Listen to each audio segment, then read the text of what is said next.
लातूर परभणी राज्य परिवहन महामंडळाची बस सायाळा सुनेगाव फाट्याजवळ रस्त्यावरून उतरल्याने किरकोळ अपघात घडला असून या अपघातामध्ये एसटी बसमधील 18 प्रवासी किरकोळरित्या जखमी झाले आहेत।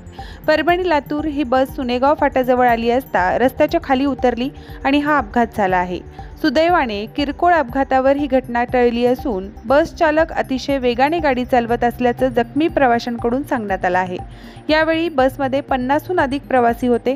घटनेनंतर प्रवाशांना गंगाखेड येथील उपजिल्हा रुग्णालयामध्ये दाखल करण्यात आले असून या ठिकाणी 10 महिला प्रवासी तर 8 पुरुष प्रवाशांवर उपचार करण्यात आले आहेत। तुमचं नाव काय? कुठून बसला होता तुम्ही बसमध्ये? किती प्रवासी होतात एकूण?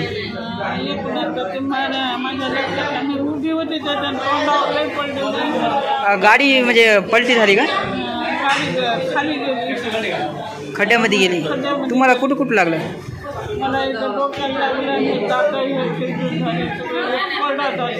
बरोबर। तुमचा उपचार केले का डॉक्टरांनी? हां। तुमच्यासोबत नातेवाईक आहेत का कोणी? बरोबर। तुमचं नाव काय? कुठलच्या इथं राहणार? कुठं जात होतात बसनं? परभणीला। काय झालं? अचानकच त्याची गर्दी एसटीची खाली लावून गेली, सगळे माणसं अंगाराचे पडले, मग काही समजलं नाही। किती प्रवासी होतात तुम्ही? मोजायचं मला कशाला सुद्धा।